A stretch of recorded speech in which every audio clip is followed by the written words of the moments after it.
तो नेक्स्ट हमारा जो रिलेशन का क्वेश्चन है, क्वेश्चन नंबर 11, ठीक है, काफ़ी अच्छा क्वेश्चन है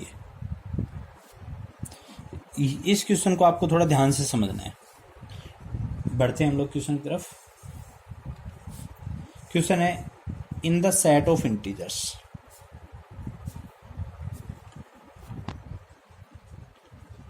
late a relation are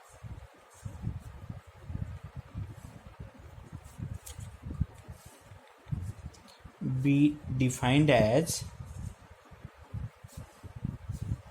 A related with B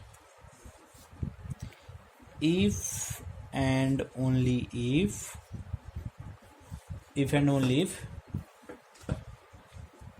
A minus B is even. If and only if A minus B is even, prove that हम लोगों को 3 पार्ट प्रूव करने। फर्स्ट पार्ट जो है कहता है कि A, A belongs to R for all A belongs to R। Second part जो हमारा है A, B belongs to R imply that B, A belongs to R for all AB belongs to Z, for all AB belongs to Z। And जो third part हमारा है AB, BC belongs to R imply that AC belongs to R for all ABC belongs to Z, for all ABC belongs to Z। यहाँ पे हम लोग solve करते हैं। तो बढ़ते हैं सॉल्यूशन की तरफ। क्वेश्चन आप पहले ढंग से समझ लीजिए एक बार। पहला तो क्या है, in the set of integers, मतलब जो हमारा रिलेशन आर है वो set of integers to set of integers, और रिलेशन की कंडीशन है R is defined as a related with B if and only if A minus B is even। so A, B relation में belong कब करेंगे, if and only if A minus B is even। जब A minus B even होगा तो A जो है वो B के साथ रिलेटेड होगा। हमें प्रूव करना है कि A जो A, A belongs to R means हर A खुद से रिलेटेड होगा, for all A belongs to Z, मतलब जितने भी इंटीजर्स हैं वो खुद से रिलेट होने चाहिए। मतलब 1 1 से रिलेट होना चाहिए, 2 2 से रिलेट होगा, 3 3 से रिलेट होगा, ये प्रूव करना है। तो हम लोग एक बार चेक करते हैं क्या 1 1 से रिलेट होगा। सो क्या कंडीशन है कि 1 - 1 इवन आना चाहिए, 1 - 1 0। अच्छा, पहले 0 इवन है या इवन नहीं है? सो इसका आंसर है 0 हमारा एक इवन नंबर होता है, 0 इवन नंबर होता है, ठीक है। अब देखो बात क्या है, 1 1 से रिलेटेड हो जाएगा, 2 - 2 भी 0 आ रहा है। सो यहाँ पे डिफरेंस इवन है तो 2 2 से रिलेटेड हो जाएगा। पर हम सब तो नहीं बता सकते ना, हम नहीं बता पाएंगे 1 का डिफरेंस 1 से के साथ 0 आ गया, 1 रिलेटेड विद 1, 2 - 2 0 आ गया, 2 रिलेटेड विद 2। सो हर एक एलिमेंट को तो हम नहीं लिख के बता सकते हैं। सो हम लोग क्या कर रहे हैं यहाँ पे, बेसिकली हम लोग क्या करेंगे, let A belongs to Z, ठीक है। Let A belongs to Z का मतलब क्या होता है, let A be any element of Z। देखो अगर मैंने लिख दिया ना let A belongs to Z, और A की तो कोई फिक्स वैल्यू है नहीं, ठीक है, A की वैल्यू 1 भी हो सकती है, 2 भी हो सकती है, 3 भी हो सकती है।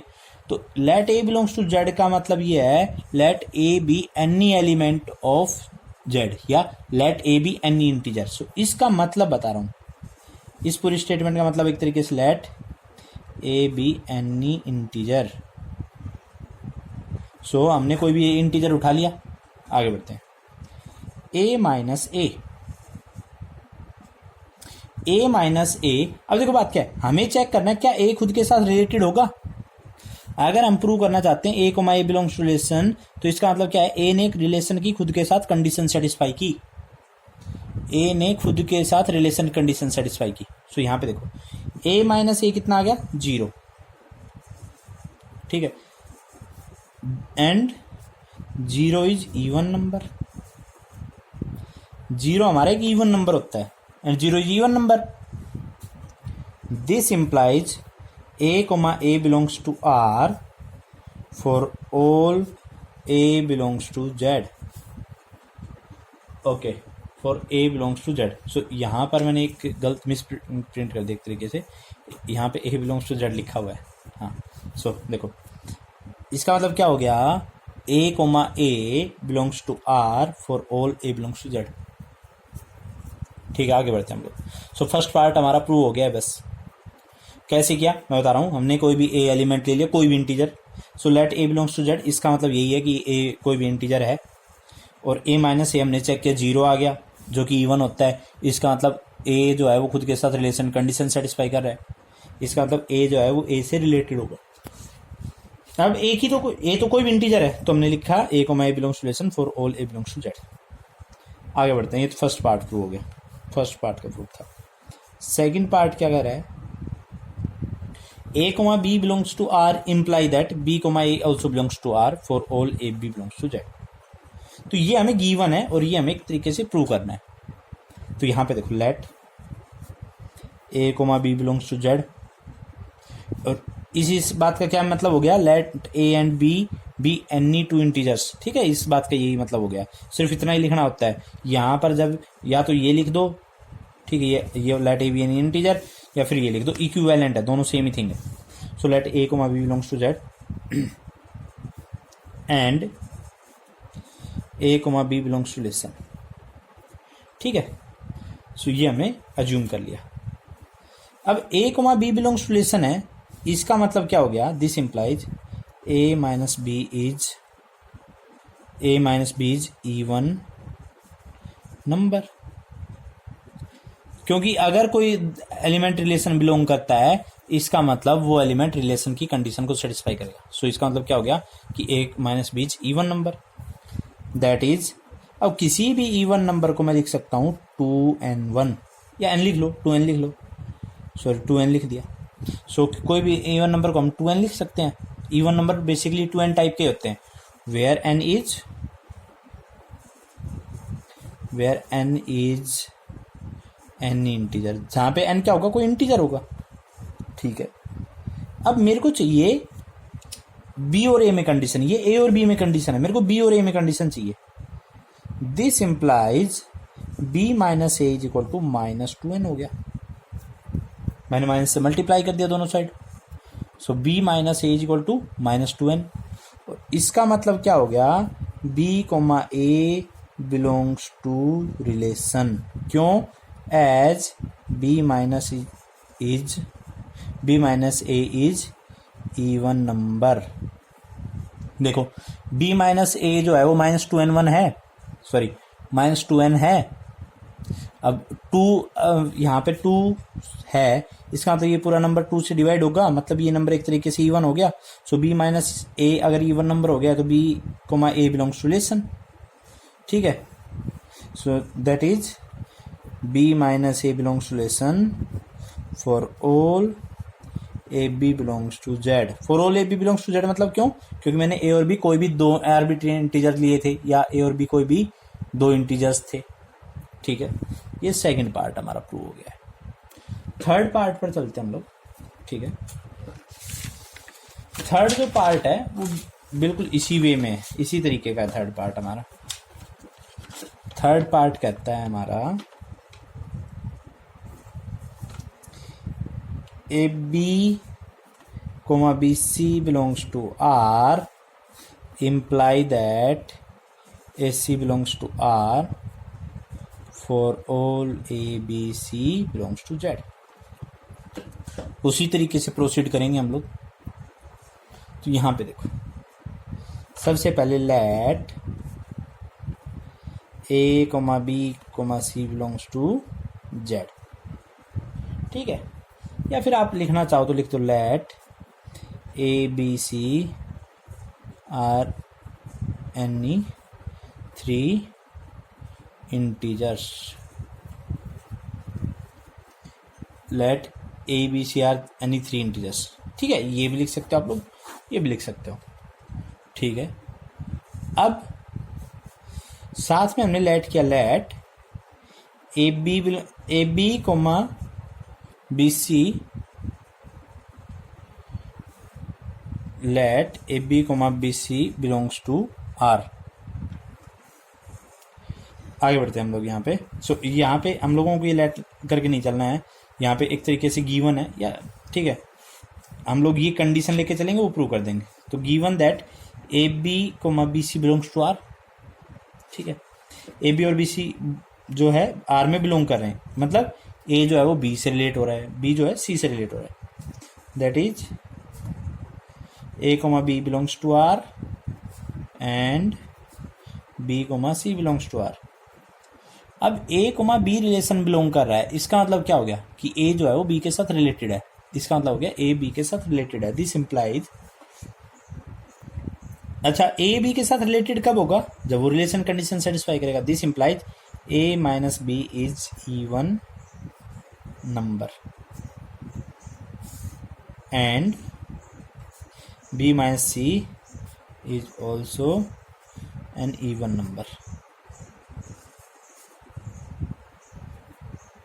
ठीक है, समझे आप क्या बोला मैंने? देखो ए बी रिलेशन बिलोंग कर रहा है, इसका मतलब हो गया a minus be even number है, और बी सी रिलेशन बिलोंग कर रहा है, इसका मतलब हो गया बी माइनस सी एक इवन नंबर है। आगे बढ़ते हैं, दैट इज, ठीक है, ए माइनस बी को क्या लिख सकता हूँ, 2m लिख दिया मैंने, और बी माइनस सी को लिख दिया 2n, where m and n are any two integers. ठीक है, और यहाँ पे m और n क्या होंगे, कोई भी दो इंटीजर्स होंगे। ठीक है, आगे बढ़ते हैं हम लोग। अब मेरे को चाहिए कंडीशन ए और सी में, मेरे को चेक करना है क्या ए सी बिलोंग्स टू रिलेशन होगा, मतलब मेरे को चेक करना है क्या ए माइनस सी जीवन है। मेरे को ए माइनस सी में कंडीशन चाहिए, यहां से मेरे को ए माइनस सी में कंडीशन बनानी है, ए माइनस सी में कंडीशन बनानी है मेरे को यहाँ से। तो मैं क्या करूँगा, यहाँ पे ऐड कर देता हूँ। सो ये दो रिजल्ट है, रिजल्ट 1 रिजल्ट 2। ठीक है, तो यहाँ पे लिखेंगे एडिंग रिजल्ट 1 एंड रिजल्ट 2। मैंने इन दोनों रिजल्ट्स को ऐड कर दिया। इन दोनों रिजल्ट्स को अगर मैं ऐड कर रहा हूँ तो कितना आ जाएगा, ए माइनस बी था, बी माइनस सी था, ये 2m है, ये 2n है, ऐड किया, ये कैंसिल हो गया। So a minus C is equal to 2m plus n। So a minus C is equal to 2m plus n हो गया। देखो, दिस इंप्लाइज, देखो इसका मतलब क्या हो गया, a minus C is even number. A minus c 2 times m plus n है, तो इसका मतलब हो गया ए माइनस सी जो हमारा है वो इवन नंबर है। This implies A C belongs to relation, तो इसका मतलब हो गया जो हमारा ए सी है वो रिलेशन बिलोंग करेगा। ठीक है, सो हमने प्रूव कर दिया। So a C belongs to relation for all A b C belongs to Z. So हमने ये प्रूव कर दिया। नेक्स्ट क्वेश्चन इसी टाइप का है, हम लोग डिस्कस कर लेते हैं, और ये हमारे रिलेशन का आखिरी क्वेश्चन हम लोग डिस्कस करेंगे। रिलेशन का हम लोग आखिरी क्वेश्चन डिस्कस कर रहे हैं। तो क्वेश्चन हमारा क्या कहता है, question 12, let a relation R1 on the set R of all real numbers। Set R जो है वो हमारा सब रियल नंबर्स का है। Be defined as A B belongs to R, sorry, AB belongs to R1 if and only if 1 plus AB is greater than 0. So A comma B belongs to R1 if and only if 1 plus AB greater than 0. For all AB belongs to R, prove that first part A belongs to R1 for all a belongs to R. Second part a comma b belongs to R1 imply that b comma a belongs to R1 for all a comma b belongs to R. So हमें ये दोनों part prove करने हैं। अब देखो बात क्या है, a b के साथ रिलेटेड कब होगा, a comma b belongs to R1 कब होगा, जब 1 प्लस ए बी जो क्वांटिटी आए ये ग्रेटर देन 0, तब ए जो है वो बी के साथ रिलेट होगा। पहले पार्ट में हमें प्रूव करना है कि ए जो है वो खुद के साथ रिलेटेड होगा, चाहे ए कोई भी रियल नंबर है, हर एक रियल नंबर जो है वो खुद के साथ रिलेटेड होगा। पहला ये पार्ट है। सो पहले पार्ट को प्रूव करते हैं। सो पहले करेंगे let A B any real number, let A B any real number. So यहाँ पे आप चाहे इसको इक्विवेलेंटली लिख दो, let A belongs to R, ठीक है। अब हमें चेक करना है क्या ए खुद के साथ रिलेशन की कंडीशन सेटिस्फाई कर रहा है। सो देखो 1 प्लस ए इंटू ए मतलब 1 प्लस ए स्क्वायर। हमें चेक करना है क्या 1 plus A square greater than 0 होगा या नहीं होगा। So 1 plus A square is greater than 0, ठीक है। ऐसा क्यों, 1 plus A square is greater than 0 क्यों, as A square is greater than equal to 0 and A square plus 1 is greater than 0। तो आप किसी भी रियल नंबर का स्क्वायर करेंगे तो वो ग्रेटर देन इक्वल टू 0 आता है, और अगर मैंने उसमें 1 ऐड कर दिया तो वो ग्रेटर देन 0 हो जाएगा। तो क्या हुआ कि 1 प्लस ए इंटू ए मतलब ए ने खुद के साथ जो रिलेशन की कंडीशन थी, मतलब 1 plus A square is greater than 0 satisfy कर दी। ए ने खुद के साथ रिलेशन की कंडीशन सेटिस्फाई कर दी। This implies a comma A belongs to R. इसका मतलब हो गया ए खुद के साथ रिलेटेड है for all A belongs to real number. इसका मतलब हो गया ए जो है खुद के साथ रिलेशन कंडीशन सेटिस्फाई कर रहा है हर रियल नंबर ए के लिए, ठीक है। So a comma A belongs to R for all A belongs to R. Second part prove करते हैं हम लोग यहाँ। सो सेकेंड पार्ट कहता है A B belongs to R1, ठीक है, imply that B A belongs to R1। तो यहाँ पे देखो मैं लेट करता हूँ, let A comma B belongs to R, मतलब ए और बी कोई भी दो रियल नंबर है मेरे, ए और बी कोई भी दो रियल नंबर है, and A B belongs to R1। Okay sorry यहाँ पे R1 आएगा क्योंकि रिलेशन हमारा R1 था तो R1 आएगी, गलती से R लिख दिया था मैंने। सो यहाँ पे देखो and A comma B belongs to R1, ठीक है। नाउ तो हमें प्रूव करना है B comma A B R1 से बिलोंग करेगा। दिस इंप्लाइज अगर ए कोमा बी R1 में बिलोंग कर रहा है, अगर ए कोमा बी R1 में बिलोंग कर रहा है तो इसका मतलब हो जाएगा ए माइनस बी जो है, सॉरी ए माइनस बी नहीं, 1 प्लस ए बी जो है वो ग्रेटर देन 0 है, ठीक है। ए कोमा बी अगर R1 में है इसका मतलब हो गया 1 plus A be greater than 0 है।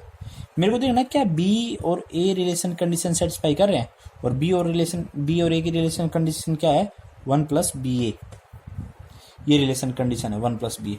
So that is 1 plus B A is also greater than 0। देखो नंबर्स में हम लोग ए बी को बी ए लिख सकते हैं, कोई प्रॉब्लम नहीं है, नंबर्स में ए बी को बी ए लिख सकते हैं। सो 1 प्लस ए बी अगर ग्रेटर देन 0 है तो 1 प्लस बी ए भी ग्रेटर देन 0 होगा। This implies B comma A also belongs to R1, क्यों, क्योंकि बी और ए ने भी रिलेशन कंडीशन सेटिस्फाई कर दी। For all A B belongs to real number, for all A B belongs to real number लिख दो, या for all A B belongs to real number, या for all a and b, हाँ इसको ऐसे लिखेंगे a comma for all a comma B belongs to real number. सब ए के लिए, सब ए और बी के लिए हमारा जो है बी ए रिलेशन में बिलोंग करेगा, ठीक है। सो यहाँ पे हमारा ये प्रूफ हो गया, ठीक है। यहाँ तक मेरे ख्याल से आपको समझ में आया। सो अगर आपको नहीं समझ में आया तो फिर से एक बार वीडियो देखो, समझ में आ जाएगा, ठीक है। सो नेक्स्ट क्लास में हम लोग फंक्शन स्टार्ट करेंगे, रिलेशन हमारा खत्म हो गया है, कंप्लीट हो गया है। Thank you.